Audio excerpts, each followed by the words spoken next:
खैरपुर के शहबाज कॉलोनी में वकील ज़ीशान हैदर सियाल जो घर में गोली लगल लाश मिलो है।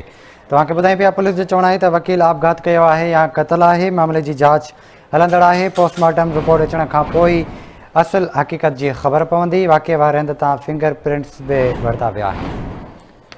अहम ख़बर है खैरपुर में तव्हांखे ॾियूं पिया शहबाज कॉलोनी में वकील ज़ीशान हैदर सियाल जो घर में गोली लगल लाश मिलो है। पुलिस जो चवणु आहे त वकील आपघात कयो आहे या क़त्ल। मामले की जांच हलंदड़ आहे।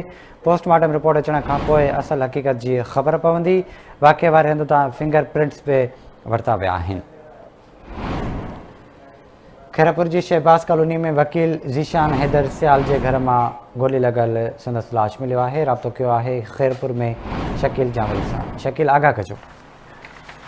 जी बिल्कुल ही खैरपुर की शहबाज कॉलोनी है जितां खैरपुर के मशहूर वकील ज़ीशान हैदर सियाल जो गोली लगल लाश हथ आयो है। उन हवाले से राब्तो करण से बी सेक्शन पुलिस जो चवण है इतला मिलो जैं बाद असां मौके वारे हंधि पहुता आहियूं जितां ज़ीशान हैदर सियाल जो मथे में गोली लगल लाश मिलो है। उन हवाले से पुलिस जो वधीक चवण है जांच करे रहिया आहियूं त मामलो खुदकुशी है या कत्ल है। उन हवाले से पुलिस जो वधीक चवण है तो मौके तां फिंगर प्रिंट्स जो है उहे वरता पिया वञनि ऐं जंहिं बाद है लाश के पोस्टमार्टम के लिए सिविल अस्पताल खैरपुर मुंतकिल किया वेंदो। उन हवाले से पाड़े के रहवासियों जो चवण है तो उन्होंने वकील के घर में बिन फायर थियण जो आवाज़ पिण ॿुधो है। जी ठीक है शकील, वही मेहरबानी अवां जी तफ़सील खां करण लाइ।